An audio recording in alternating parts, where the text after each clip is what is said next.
Hey everyone, मेरा नाम है सफल बिसेन और आज हम लेके आए हैं हमारा ज्योमेट्रिकल ऑप्टिक्स का लेक्चर नंबर 9। लास्ट लेक्चर तक हमने हमारे लेंस के कॉम्बिनेशन के केस में, थिन लेंसेज के कॉम्बिनेशन के केस में हमने पढ़ लिया था कि हमारी प्रिंसिपल पॉइंट की पोजीशन हमारे फर्स्ट लेंस से और सेकेंड लेंस से हम कैसे निकालेंगे और उसके क्या फॉर्मूले थे।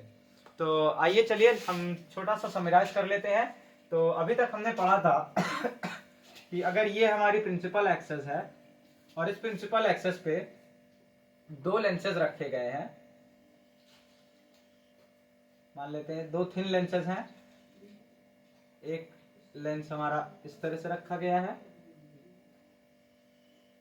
और दूसरा लेंस हमारा इस तरह से रखा गया है। दो थिन लेंस रखे गए हैं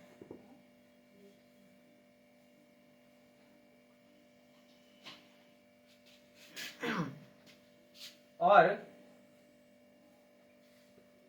हमारे प्रिंसिपल पॉइंट की पोजीशन हमारी इस L1 और ये वाला हमारा जो लेंस है L2 है। तो यहां से हमें प्रिंसिपल पॉइंट की पोजीशन बतानी होती थी।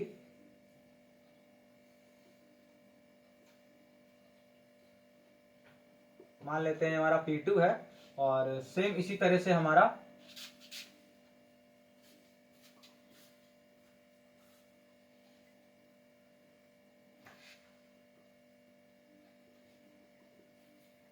ये P1 आएगा, ये H1, ये H2। तो इस तरह से हमारा P1 और P2 निकलता था। तो जो हमने P1 पहले हमने क्या निकाला था, L2 P2 की पोजीशन। L2 P2 हमारी क्या है, एक नोटेशन होती थी, हमने बताया था आपको, ये एक तरह की नोटेशन होती थी। और L2 P2 जो हमारा आता था वो हमारा कितना आता था, minus D of F upon minus D of F into F1 आता था। ये हमारा L2 P2 आता था। और ये जो हमारी L2 P2 एक नोटेशन होती है, ये क्या बताती है, position of second principal point with respect to the second lens. Second lens के रिस्पेक्ट में हमारी position of second principal point. और ये माइनस साइन इसलिए बता रहा है क्योंकि हमारे सेकेंड लेंस के लेफ्ट हैंड साइड पे हमारी जो है पोजीशन है हमारे सेकेंड प्रिंसिपल पॉइंट की। एफ हमारा क्या रहता था, इस कॉम्बिनेशन की हमारी जो इक्विवेलेंट फोकल लेंथ है वो हमारी एफ रहती थी। और एफ हमारा कितना आता था, F1 इंटू F2 अपॉन में F1 plus F2 minus D. ये हमारा आता था फोकल लेंथ।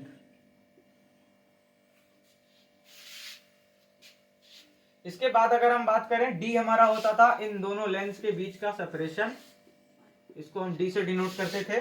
और फिर हमने निकाला था हमारे फर्स्ट प्रिंसिपल पॉइंट की पोजीशन फ्रॉम फर्स्ट लेंस। तो वो हमारा L1 P1 से डिनोट किया जाता था और उसका आता था हमारा डी एफ अपॉन F2। ये उसका फॉर्मूला हमने निकाला था। ये हमारा नेगेटिव आता था, ये पॉजिटिव आता था। पॉजिटिव क्यों, क्योंकि जो हमारा फर्स्ट प्रिंसिपल पॉइंट है वो हमारे फर्स्ट लेंस के राइट हैंड साइड पे लाई कर रहा है, इस वजह से। तो इतने फॉर्मूले हमने पढ़ लिए थे, कुछ नहीं, बस इसी का फॉर्मूला आगे फर्दर हो जाता था जब हम f की जो वैल्यू है इसकी जगह पे हम इसको यूज कर देते थे तब। तो आइए चलिए आज हम पढ़ेंगे हमारे जो फोकल पॉइंट्स हैं। जैसे कि ये हमारा फर्स्ट फोकल पॉइंट है F1 और ये हमारा सेकंड फोकल पॉइंट है F2। तो लेंस सेकंड से सेकंड फोकल पॉइंट के जो हमारी पोजीशन है हम उसको निकालेंगे और लेंस फर्स्ट के रिस्पेक्ट में हमारे फर्स्ट फोकल पॉइंट की जो पोजीशन है हम उसको निकालेंगे। तो आइए चलिए इसको नोट कर लीजिए और फिर हम चलते हैं अपने टॉपिक की तरफ। तो हेडिंग डालेंगे position of second focal point.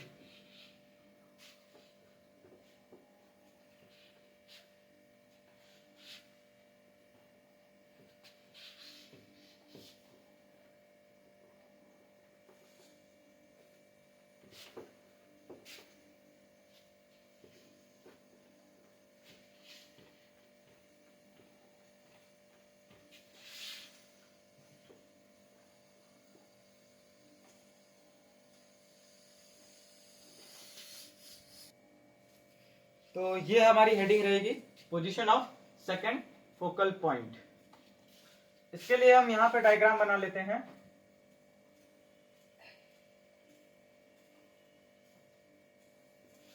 ये हमारी प्रिंसिपल एक्सेस रहेगी।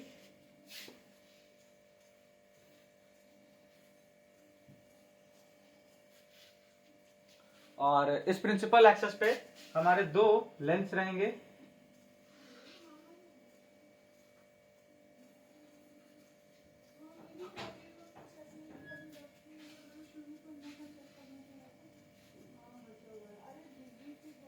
और ये पहला लेंस बना,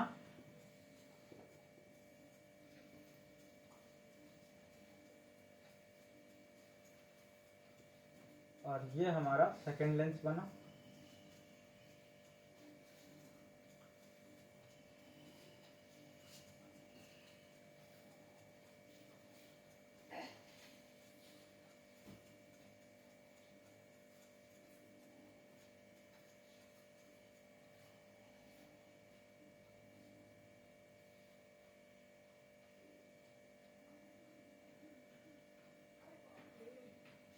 चलिए, ये पहला लेंस और ये दो लेंस हमारे बन गए।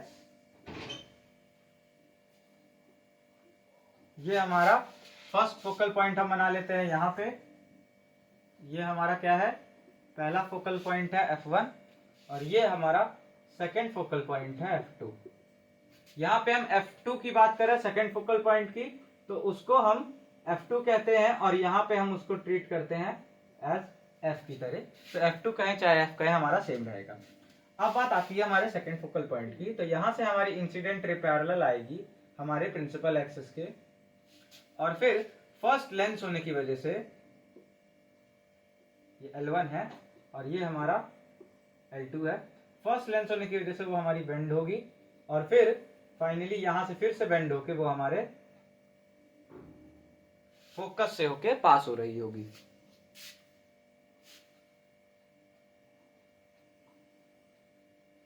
तो ये हमारी इंसिडेंट रे है, ये हमारा इस तरह से आई है।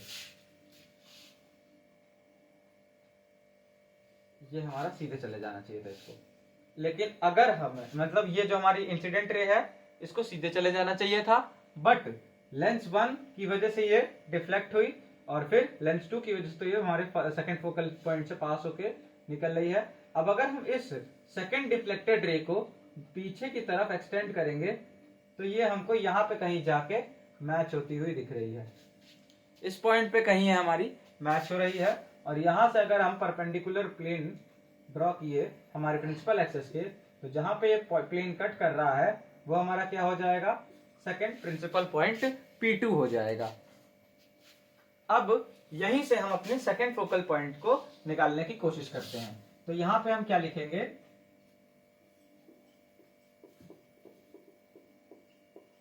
Position of second focal point from lens 2 या फिर from second lens, from second lens is L2F2 या फिर LF लिखते हैं, L2F। सो दैट इज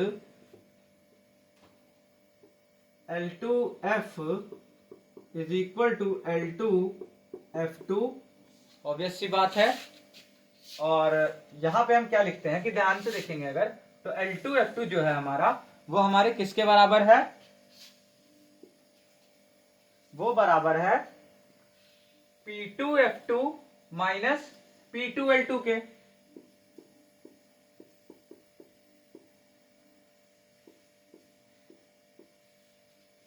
यहां तक आपको समझ में आया, कोई अभी साइन का झमेला नहीं, कुछ नहीं, सिंपल P2F2 माइनस P2L2। अब हम यहां से देखें, ये तो नोटेशन है L2F2। L2F2 हमारा कितना आएगा, this will be equal to P2F2 की बात अगर हम करें, P2F2 की बात हम करें तो यहां से यहां तक का जो डिस्टेंस है ये क्या है, ये हमारी इक्विवेलेंट फोकल लेंथ है। ये जो हमारा एक और दूसरा थिन लेंस है, ये दोनों मिलके हमारा एक ऐसा लेंस बनाएंगे जिसकी फोकल लेंथ हमारी कितनी आएगी, F के बराबर आएगी। और हम जानते हैं वो हमारे फोकल लेंथ यानी कि जो हमारा इक्विवेलेंट लेंस होता है वो हमारा कहाँ पे, यहाँ कहीं इस तरह से लाए करेगा, जिसकी इक्विवेलेंट फोकल लेंथ हमारी f आएगी। तो L2 P2 F2 हमारा किसकी तरह है? ये हमारे सेकेंड फोकल लेंथ की तरह है, F2 की तरह। किसकी तरह है? सेकेंड, मतलब कि सेकेंड फोकल लेंथ के जितना बड़ा है, क्योंकि हमारे प्रिंसिपल पॉइंट से ही मेजर किया जाएगा।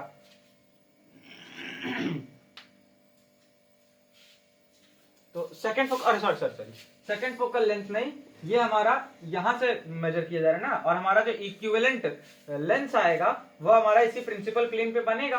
तो जब प्रिंसिपल प्लेन पे हमारा इक्विवेलेंट लेंस बनेगा तो उसकी फोकल लेंथ तो हमारी दिखेगी ना, कि भैया यहां से रेज आ रही थी, अब यहां तक तो हमारी रेज पैरेलल मतलब सीधे चलती गई, और यहां से उसके बाद डायरेक्ट यहाँ फोकस पे आ गई।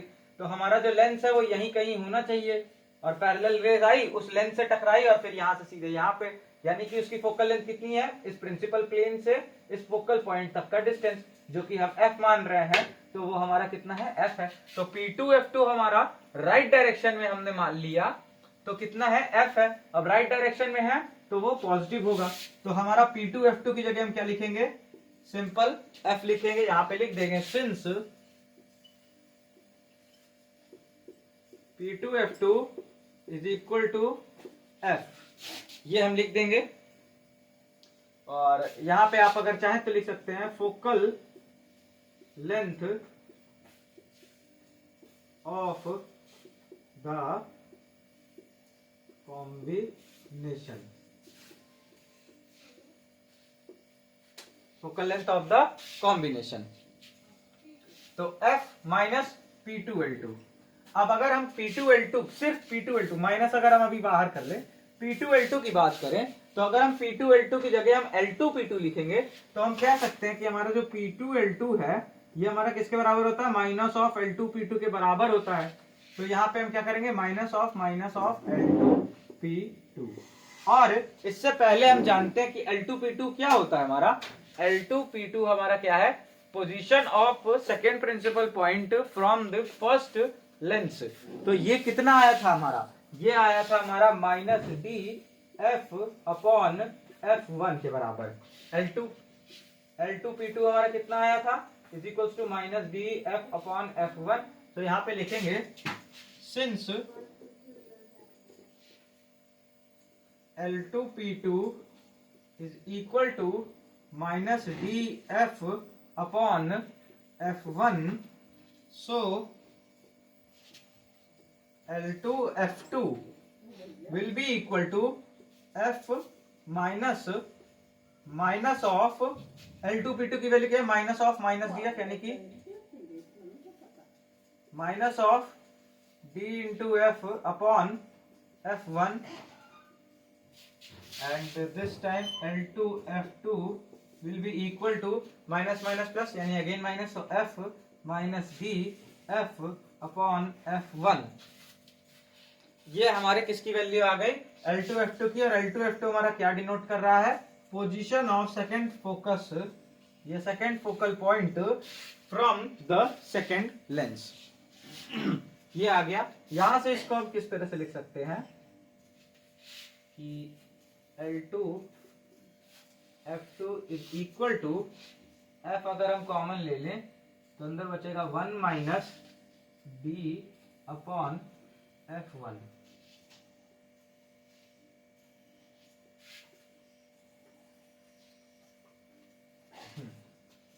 तो ये आपका आ गया।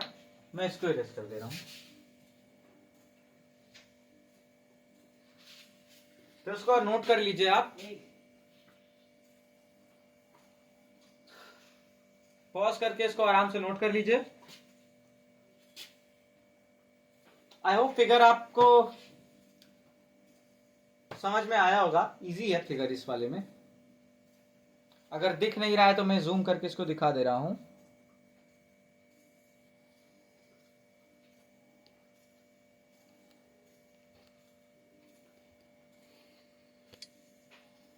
तो ये हमारा फिगर है। इसको आप पॉज करके आराम से ड्रॉ कर सकते हैं। सो आई होप आपने इसको ड्रॉ कर लिया होगा। तो चलिए अब हम इसको इरेज करने जा रहे हैं, और अब हम क्या फाइंड आउट करेंगे? Position of first focal point, पहले फोकल पॉइंट की position from the first lens.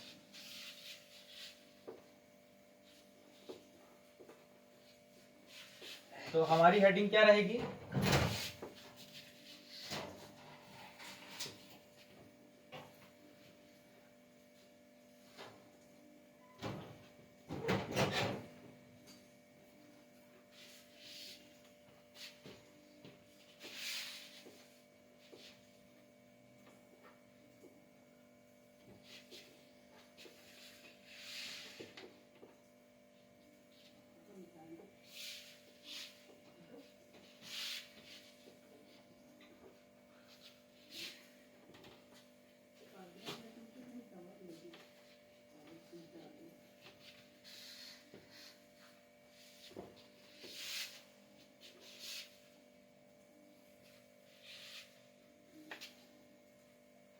Position of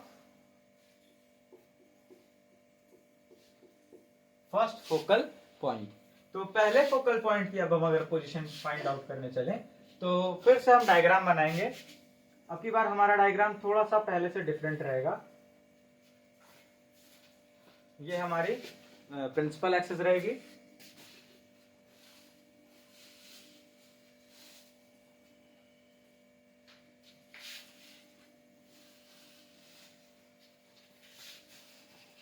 और इस बार भी कॉम्बिनेशन ऑफ थिन लेंसेस।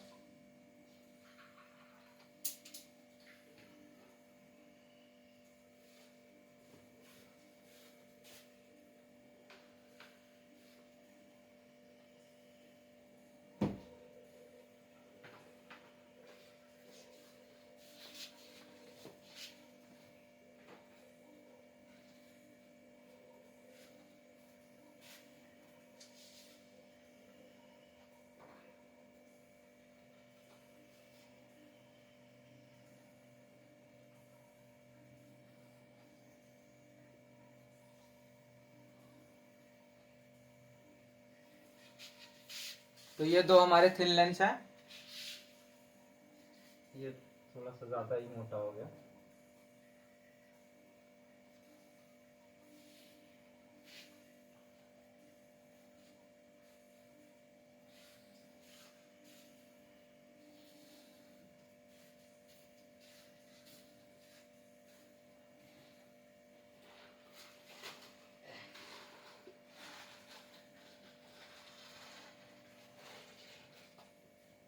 ये हमारा क्या है? फर्स्ट लेंस और ये सेकेंड लेंस है।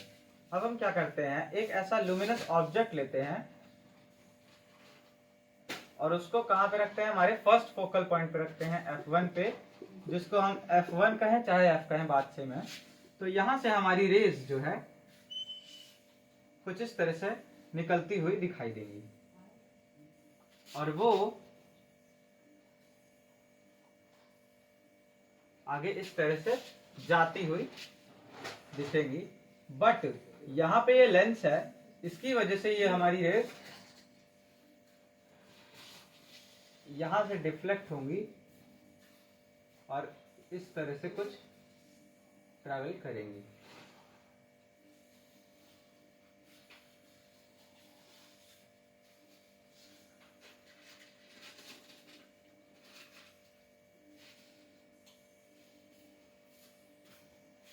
और फिर इस लेंस के टकराने के बाद ये जो है पैरेलल हमारे चलने लगेगी हमारे प्रिंसिपल एक्सिस के।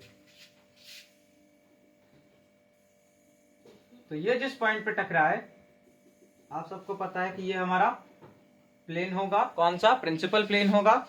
और ये जो प्लेन है, ये हमारा प्रिंसिपल एक्सिस को जिस पॉइंट पे कट कर रहा होगा वो हमारा प्रिंसिपल पॉइंट हो जाएगा P1, फर्स्ट प्रिंसिपल पॉइंट हो जाएगा। और ये हमारा लेंस L1 है और ये हमारा सेकेंड लेंस है L2 पोजीशन पे। इन दोनों के बीच का डिस्टेंस कितना है? D है। और इसको हम H2 कहेंगे।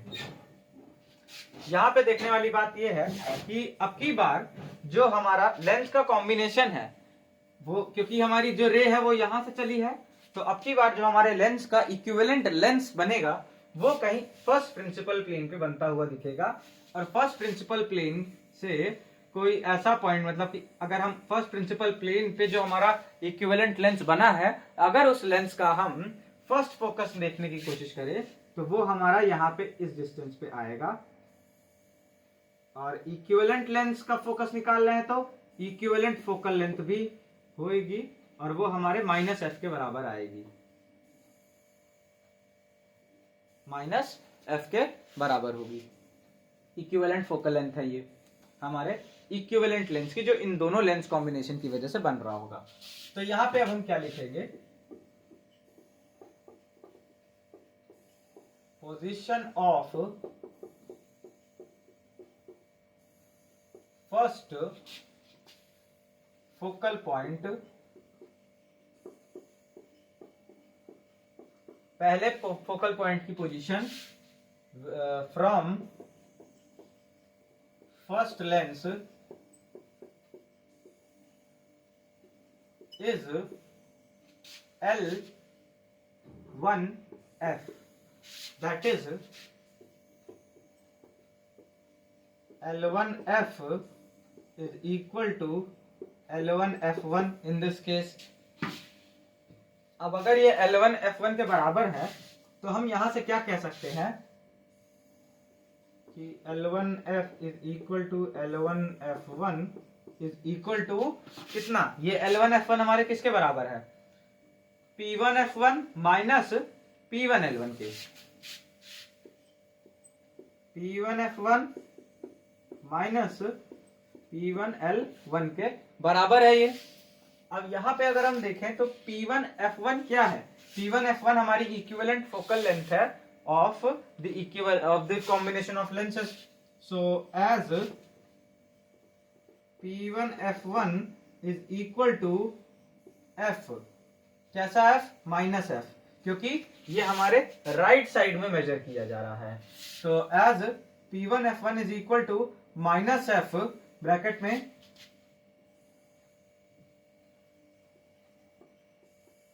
Equivalent focal length of the combination, equivalent देखिए P1F1 क्या है, -F1 के बराबर है, जो कि क्या है, equivalent focal length of the combination of lenses. तो यहां पे हम P1F1 की वैल्यू यूज करेंगे। और P1L1 क्या है, इसको हम किस तरह से लिख सकते हैं, P1L1 को हम ध्यान से देखें तो हमारा पहले क्या लिखते हैं हम, L1F1 हमारा किसके बराबर आएगा, -F -F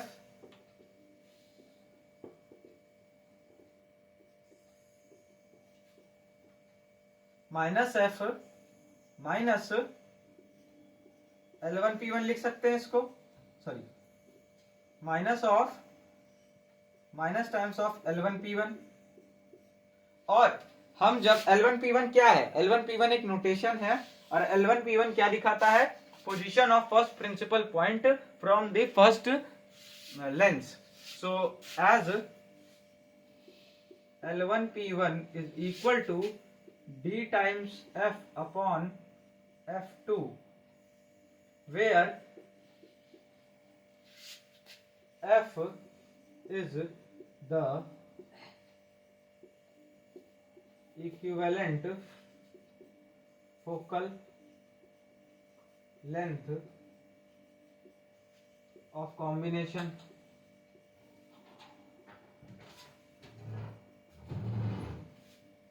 तो हमारे पास ये कितना हो जाएगा, L1F1 is equal to minus times F minus times of DF upon F2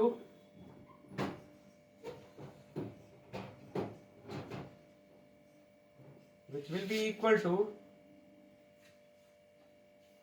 -F plus DF upon F2। So हमारा जो फर्स्ट फोकल पॉइंट आएगा या फर्स्ट फोकल पॉइंट की पोजीशन आएगी फ्रॉम फर्स्ट लेंस, वो कितनी आएगी, वो आएगी हमारी माइनस टाइम्स ऑफ F। अगर हम बाहर ले लिए तो अंदर बचेगा 1 प्लस, सॉरी -F ले रहे हैं तो 1 माइनस बचेगा, या प्लस, हाँ -F ले लेते हैं, 1 माइनस DF अपॉन F2, अरे सॉरी F तो बाहर ले लिए तो हमारे पास बचेगा D upon F2, D upon F2।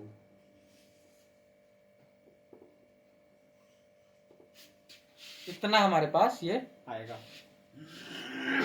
उसको मैं थोड़ा नीचे लिख दे रहा हूं तो सही लगेगा। L1 F1 will be equal to minus F into 1 minus D upon F2।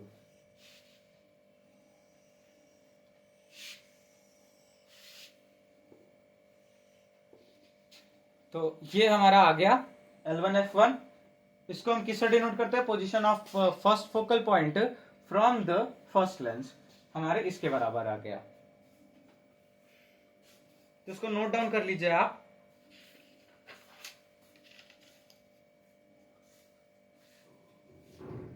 और अब चलते हैं हम हमारे नोडल पॉइंट्स की पोजीशन को निकालने। तो इसको मैं इरेज कर दे रहा हूं अब। तो नोडल पॉइंट्स पे देखिए, मैंने आपको एक प्रूफ कराया था जिसको कहा था कि कभी कभी ये पूछ लिया जाता है पेपर में, और वो प्रूफ हमारा ये था कि हमारा जब दोनों तरफ अगर किसी तरह का भी कॉम्बिनेशन या कोई लेंस है, मतलब कॉम्बिनेशन ऑफ लेंसेज हैं और दोनों तरफ हमारे सेम मीडियम है, ऐसा ना हो कि यहाँ पे हमारा जो है एयर है और इस लेंस के बाद से हमारा वाटर शुरू हो गया है, इस तरह का कोई भी चांसेस अगर नहीं है, दोनों तरफ हमारे सेम मीडियम है, तो हमारा जो प्रिंसिपल पॉइंट होता है वो हमारे नोडल पॉइंट्स पे कंसाइड करता है। तो जो पोजीशन हमारे प्रिंसिपल पॉइंट की होगी वही पोजीशन हमारी इस केस में नोडल पॉइंट्स की भी होगी।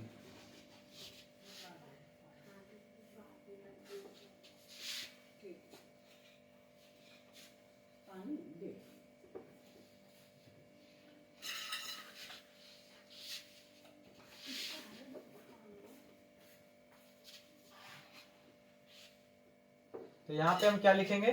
Position of nodal points.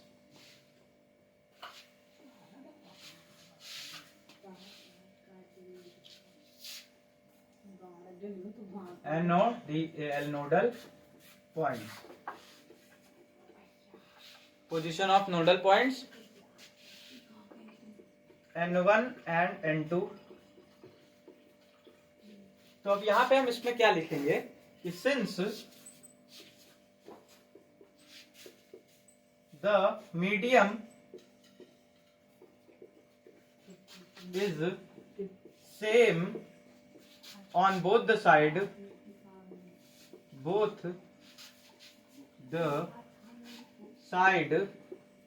of the combination of lenses,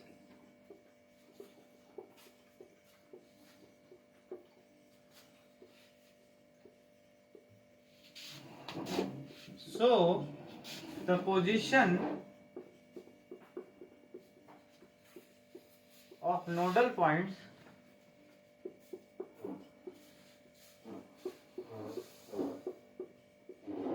will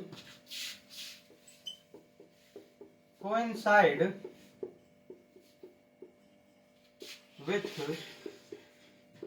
the position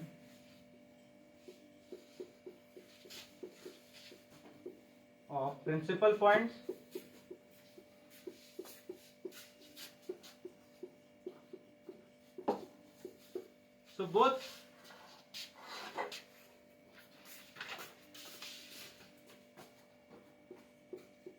so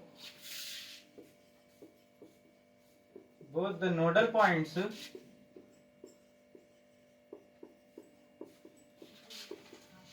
N1 and N2 will have same position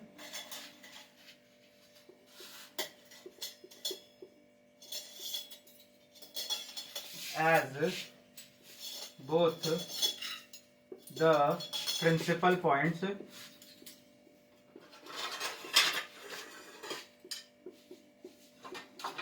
have, as both the principal points P1 and P2 have, full stop। तो यहाँ पे आपका nodal points की position भी हमने यहाँ पे बता दी कि वो किस तरह आएगी। इसको अगर आपको लिखना हो तो नोट कर लीजिए।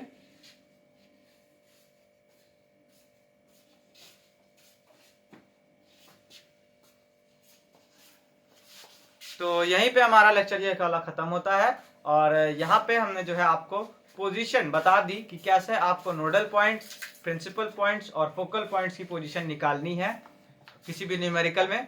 और नेक्स्ट लेक्चर से हम इसके न्यूमेरिकल करेंगे, और तब आपको और अच्छे से क्लियर होगा कि कैसे अप्लाई करना है ये सारी चीजें हमारे न्यूमेरिकल्स में। और एक न्यूमेरिकल अगर आपको हम करा दिए तो आप इजीली जो है बाकी न्यूमेरिकल करने लग जाओगे, उसमें कोई दिक्कत नहीं आएगी आपको। हाँ, पर ये जो आपका फॉर्मूला आया है कौन कौन सा, L1 P1 का, L2 P2 का, और L1 F1 का, L2 F1 का। देखो L1 N1 का तो ये हमारे इसी के बराबर हो जाएगा, L1 N1 भी, और L2 N2 भी हमारे इसी के बराबर हो जाएगा, है ना। तो उसकी कोई जरूरत नहीं, क्योंकि हमारा मीडियम कभी भी चेंज करके नहीं देता एग्जाम में भी, क्वेश्चन में, और हमारे क्वेश्चंस में भी मीडियम चेंज करके नहीं बताया गया है। तो इसके फॉर्मूले आपको याद करके रखने पड़ेंगे, प्लस साथ में क्या याद करना पड़ेगा, वो फोकल लेंथ वाला जो इक्विवेलेंट फोकल लेंथ का फॉर्मूला होता है, F1 इंटू F2 अपॉन में F1 plus F2 minus D. और कभी कभी अगर चेंज होते हैं मीडियम तो डी को रिफ्रैक्टिव इंडेक्स में से चेंज कर देते हैं, बट चेंज होंगे नहीं इस केस में, तो आपको केवल और केवल यही वाला लेके चलना है। तो इतने फॉर्मूले और भी देख लीजिएगा, जो भी फॉर्मूले हमने लिखवाए हैं वो वहां पे आपको याद करके रखने हैं।